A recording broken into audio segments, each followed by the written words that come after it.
بكم. يعكس تويتر الإمارات منذ الأمس حالة الترقب للمباراة التي يخوضها منتخب الإمارات أمام نظيره الأسترالي مساء اليوم الثلاثاء ضمن الجولة الثانية من المرحلة الأخيرة المؤهلة لنهائيات كأس العالم 2018.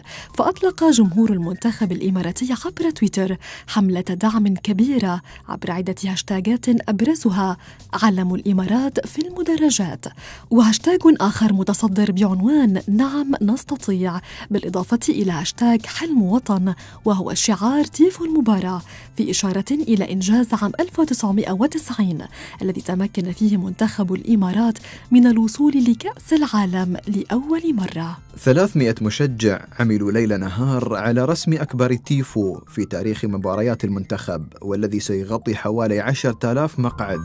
وإلى تويتر العربي الذي اجتاحه جدل عن حجب عدد من برامج الاتصال وتطبيقات التواصل في عدد من الدول، كأخبار متداولة عن حجب تطبيقي لاين وسناب شات في السعودية، وأخرى عن حجب تويتر في الكويت، فيما لم تؤكد أي مصادر رسمية ما هو متداول حتى الآن.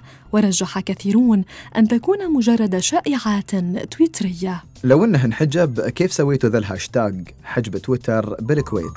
وأخيراً، وفي تويتر العالمي حملة سخرية طالت المرشحة للرئاسة الأمريكية هيلاري كلينتون بعد أن قطع حديثها سعال شديد خلال اجتماعها أمام مؤيديها بكليفلاند أوهايو الأمريكية، لتعلق أن السبب هو حساسيتها من منافسها الجمهوري دونالد ترامب. الأمر الذي أثار الجدل مجددا حول حالتها الصحية، خاصة وأنها ليست المرة الأولى التي تصاب فيها بهذه النوبة أثناء لقاءات رسمية، وعما إذا كانت صحتها تشكل عائقا لتوليها منصب الرئاسة. ليعلق مغردون أمريكيون: سؤال هيلاري هذا كله بسبب كذباتها التي التصقت بحلقها.